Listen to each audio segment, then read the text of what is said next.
कुछ लोग आज डीसी साहब को ज्ञापन देने के लिए आए हैं और ये कुछ ऐसे मुद्दे लेके आए हैं जिसके बारे में ये बता रहे हैं कि अगर कोई आदमी किसी से लोन लेता है, बैंक से लोन लेता है और वो लोन अगर वो चुकता नहीं कर पाता है तो उसकी ज़मीन की कुर्की जो है सरकार या रिजर्व बैंक वगैरह करते हैं। तो कुछ मुद्दा है, हमारी समझ में भी नहीं आ रहा है। कुछ सज्जन मौजूद है हमारे सामने, ये बताएंगे। हाँ जी सर, नमस्कार जी। जी नमस्कार। क्या मामला है सर, क्या लेके आए हैं डीसी साहब के पास आप? हम डीसी साहब को ज्ञापन देने आए हैं। जी सर। क्योंकि जैसा कि आप जानते हैं ये बैंकिंग व्यवस्था जो है लोगों को लोन देती है। जी सर। और लोन के नाम पर लोगों के साथ लूट कर रही है। लूट क्यों कर रही है? इन्होंने कुछ नकली करेंसी छाप कर डिजिट के रूप में लोगों को लोन दे दिया। अब उसके माध्यम से डीसी साहब के माध्यम बनाकर उनकी जमीनों को कुर्की करके उनकी जमीनों को हड़पने का काम कर रहे हैं। चेक साथ में लिया। मैं आपको बता देना चाहता हूँ, इस भारत देश के लोग भारत के मालिक हैं और भारत में ये 3 प्रकार की करेंसी है। ये भारत का रुपया है, इसे बोलते हैं रुपया। इसको किसी ने रुपया नहीं बोला, ना हमारे पुरखों ने बोला, ना हम बोलते हैं। ये है बैंक नोट। इसको 2 का नोट बोलते हैं, इसको 10 का नोट बोलते हैं। ये नोट है और नोट है, गारंटी दी है इस पे कि मैं धारक को 10 रुपये अदा करने का वचन देता हूँ। इसका मतलब ये रुपया नहीं है। रुपया कहाँ है? बैंक में जमा है। और वो रुपया क्या है ये देश के लोगों को जानकारी होनी बहुत जरूरी है। ये सोने के बदले ये हमें नोट दिया गया, यानी पर नोट जैसे एक एफिडेविट होता है, उसका एफिडेविट है। इसके बदले हमें सोना मिलेगा। इस 1 रुपये के बदले अगर बैंक ईमानदारी पे आए तो मुझे 777 मिलीग्राम सोना वापस लौटाएगा।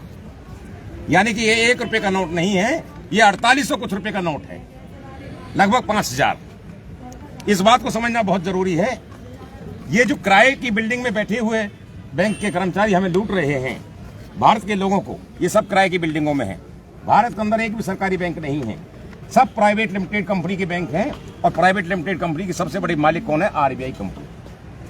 और ये जो guaranteed by the central government लिखा हुआ है, ये भारत सरकार नहीं है, ये आरबीआई भी नहीं है, ये ब्रिटेन सरकार है।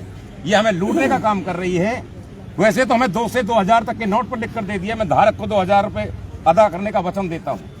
लेकिन ऊपर कानून बना दिया कि अगर बैंक डूब जाएगा तो ना भारत सरकार की गारंटी है, ना ही आरबीआई की गारंटी है, guaranteed by the central government.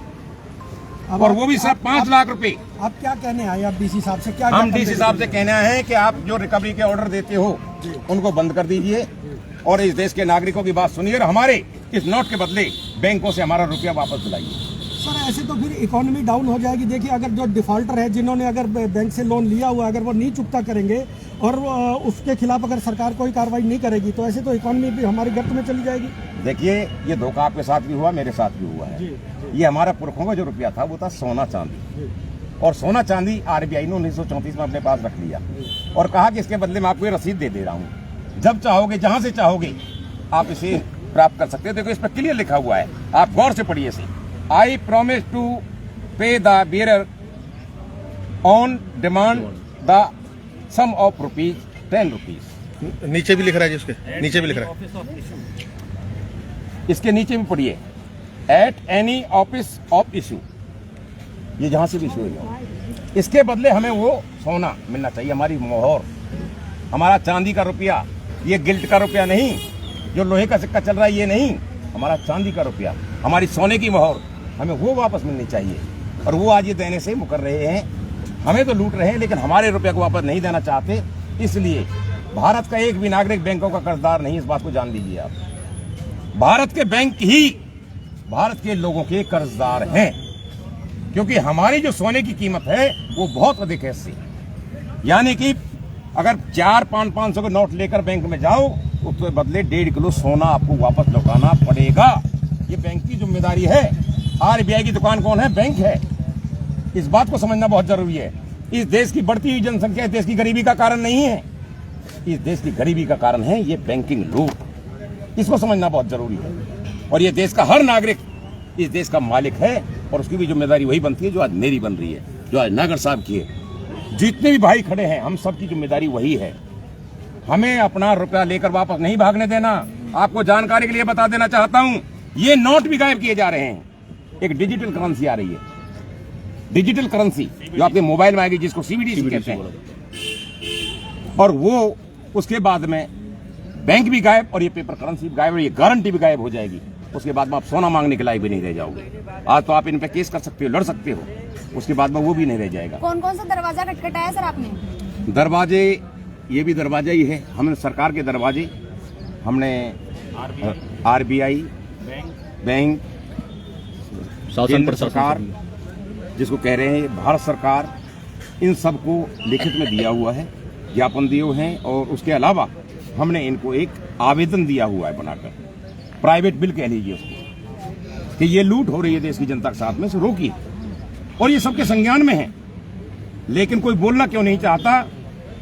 देखो, हर कोई तो बोले ना बोले, लेकिन मैं तो बोलता हूं, क्योंकि ये देश आज भी गुलाम है। 99 वर्ष की लीज पर हम लोग हैं, इसलिए अंग्रेजी भाषा, अंग्रेजी शिक्षा, अंग्रेजी कानून आज भी लागू है। और ये अंग्रेजी पैसा जो आप कह रहे थे ना जी, हमें लूटने की योजना पहले भी थी और आज भी चली आ रही है।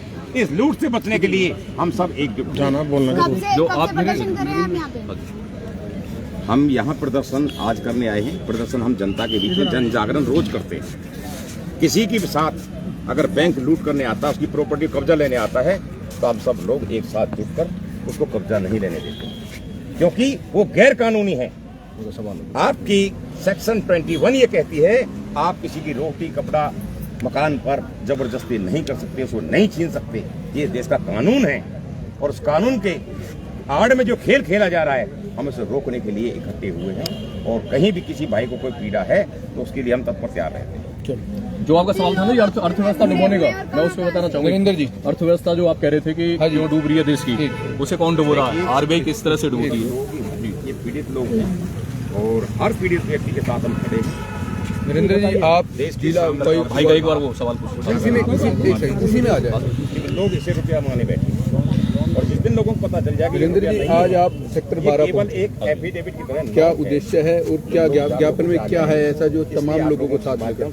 देखिए, डीसी को ज्ञापन देने का हमारा उद्देश्य है कि सरफेसी एक्ट इन्होंने बैंकिंग फेवर में बनाया सन 2002 में। सरफेसी एक्ट के तहत क्या है कि बिना नोटिस दिए, बिना उसको जिस पे इन्होंने लोन दे रखा ना, उसे बिना बुलाए उसके घर की कुर्की के आदेश दिए जा सकते हैं। नीलामी का आदेश देने का कार्य जिसके सिग्नेचर से होता है वो डीसी मौजूद है। ठीक है, ये सब बैंकिंग सिस्टम में देखिए सभी मिले हुए हैं। और जैसे आपका सवाल था, मैं उस पर भी आना चाहूंगा कि अर्थव्यवस्था को डुबोने का काम, कि अर्थव्यवस्था डूब जाएगी, आपका ये था प्रश्न कि इसे लोन ना भरे जनता। आपको जानकर हैरानी होगी कि अर्थव्यवस्था डुबाने का काम ही ये बैंकिंग सिस्टम करता है, क्योंकि जब जब पैसे का कूटकरण होगा, बिना मानक के पैसा छपेगा और करेंसी चलेगी, तो आपको पता है कि जो हमारे देश की 6 प्रमुख समस्याएं हैं, भुखमरी, गरीबी, महंगाई, बेरोजगारी, भ्रष्टाचार और अपराध, ये पैसे के कूटकरण के कारण होता है। जैसा आपने नोटों का, वोटों का दोहरीकरण सुना हुआ ना, उसी तरह पैसे का कूटकरण किया जाता है। सर ये देखिए, ये एक संविधान या इतिहास को बदलने वाली बात हो जाएगी, क्योंकि मुद्दा बहुत बड़ा है।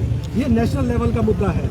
आपने ठीक है डिस्ट्रिक्ट लेवल पे उठाया, अच्छी बात है। आप कोई उदाहरण दीजिए इसका, कोई आपके पास कोई विक्टिम आया हो, कोई बात हो, कोई एक छोटा सा उदाहरण दीजिए, पब्लिक समझना चाहती है। पब्लिक इतनी परेशान है जी, लॉकडाउन इन्होंने जो लगाया, उसके बाद पब्लिक के नौकरी और व्यापार सब चलेगी चौपट होगी। उसके बाद पूरे देश में क्रांति पैदा हो चुकी है, क्योंकि जो ये करेंसी वापस मांग रहे इतनी चलन में है।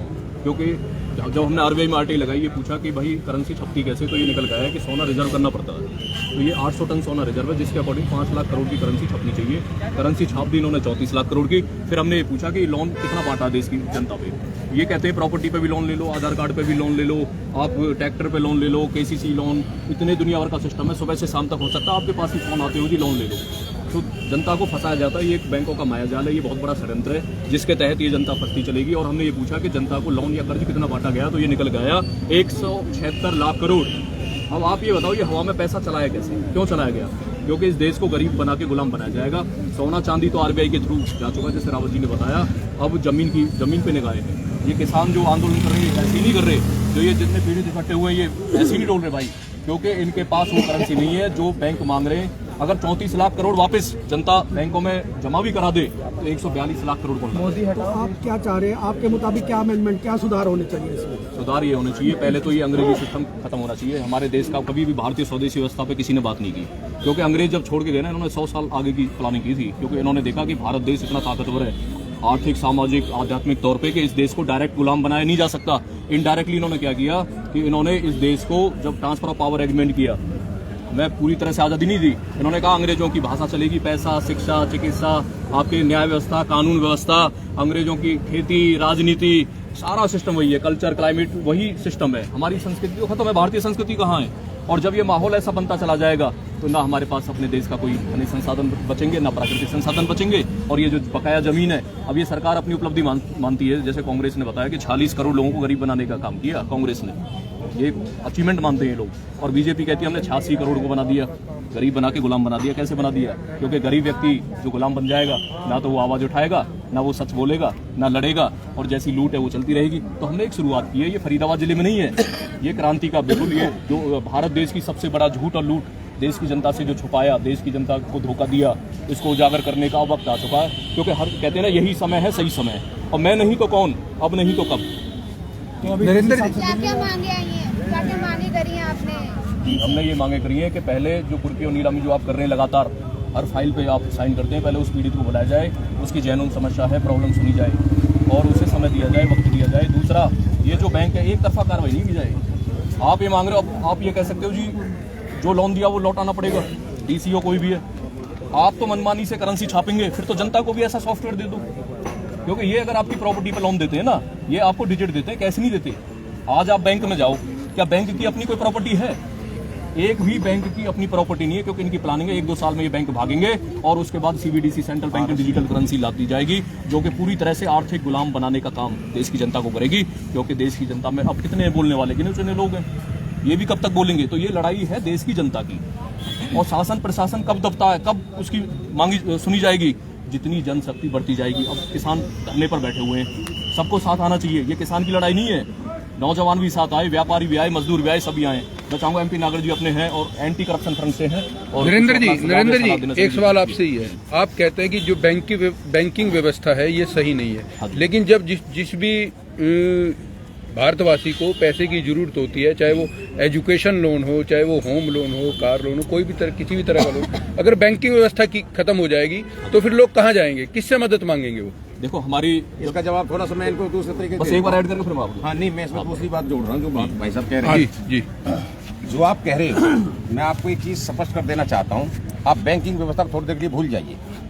जो लूट आपकी आंखों के सामने आपकी हर जगह पे हो रही है। आप गाड़ी का रोड टैक्स देते हो 1 टाइम, उसके बाद में टोल टैक्स आपसे लिए जा रहे हैं। उसके अलावा और बात आई है, इन्होंने धीरे धीरे आदमी को आदी बनाने का एक अंग्रेजी योजना है।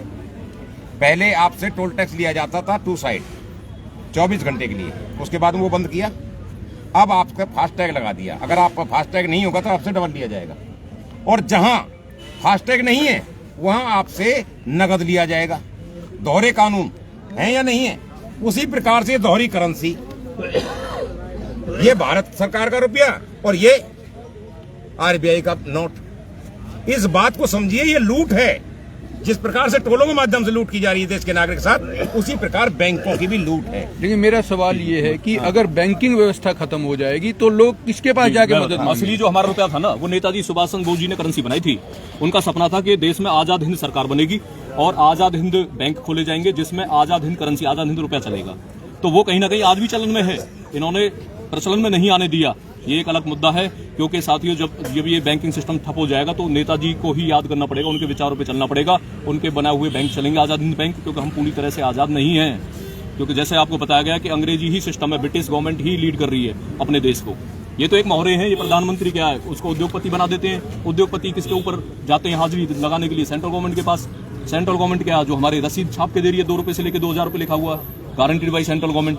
तो ये बहुत बड़ा षड्यंत्र है, ये 1-2 घंटे में समझ नहीं आता है, इसकी पूरी सिस्टम है। और ये तो एक है षड्यंत्र, ना जाने कितने चल रहे हैं। अब ये लॉकडाउन भी तो षड्यंत्र है। अब ये दोबारा लाएंगे लॉकडाउन, फिर वैक्सीन लगाओ, फिर हार्ट अटैक आएंगे। इससे अगला कदम क्या होगा आपका? देखिए, अगला कदम है, अभी जैसे हमने यहाँ ज्ञापन दे रहे हैं, फिर उसके बाद धरना प्रदर्शन भी किया जाएगा, देश की जनता को जगाएंगे मीडिया के द्वारा, सोशल मीडिया के द्वारा। क्योंकि देखिए, सारे लोग, चाहे पब्लिक है, पुलिस, पॉलिटिशियन, प्रेस, प्रशासन, जितने भी ये सिस्टम जो बनता है सबसे मिलकर, सारे लोग सच्चाई की आवाज नहीं उठाते हैं, लेकिन कुछ तो उठाते हैं। आप जैसे पत्रकार भी तो दुनिया में है जो सच्चाई की आवाज को दिखा रहे हैं, लाइव चला रहे हैं। नरेंद्र जी, क्या आपको लगता है बिना राजनीति में उतरे इतना बड़ा जो संविधान में परिवर्तन है वो लाया जा सकता है? देखो, राजनीति में तो उतरना चाहिए। अच्छे, सच्चे, ईमानदार और देशभक्त लोग राजनीति में नहीं आएंगे तो ये भ्रष्ट बुरे लोग ही षड्यंत्र करते थे।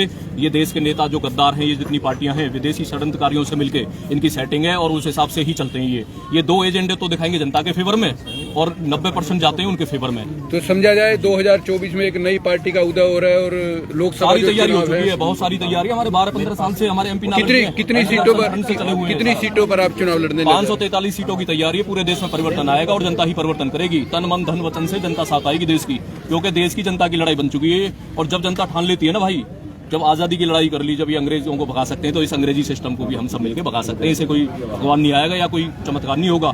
आप और हम सब में ही क्रांतिकारियों की आत्मा है। कहीं ना कहीं वो 7,32,000 क्रांतिकारी शहीद जिन्होंने देश के लिए कुर्बानी दी, आज भी उनकी आत्मा आप और हम में जीवित है और वो आत्मा आती रहेंगी जब तक इस देश में संपूर्ण व्यवस्था परिवर्तन नहीं होता है और हमारी भारतीय व्यवस्था नहीं बनती है। नकली नोट बंद करो, बंद करो भाई, बंद करो। असली रुपया वापस करो, नकली नोट बंद करो, एंटी करप्शन नागर जी, जो है बड़े परिवर्तन की बात की जा रही है, इस पर आपका क्या कहना है? देखिए, मेरा मानना ये है कि ये जो बड़ा परिवर्तन है, ये जो परिवर्तन है सत्ता परिवर्तन से ही बदलाव आ सकता है इसमें, और कोई दूसरा माध्यम नहीं। और आज जहाँ तक मांग की बात है भाइयों की, जो नरेंद्र चौधरी जी और जो अपने सही राम रावत जी ने भी मांग रखी है, मांग सरफराजी एक्ट को खत्म करने की।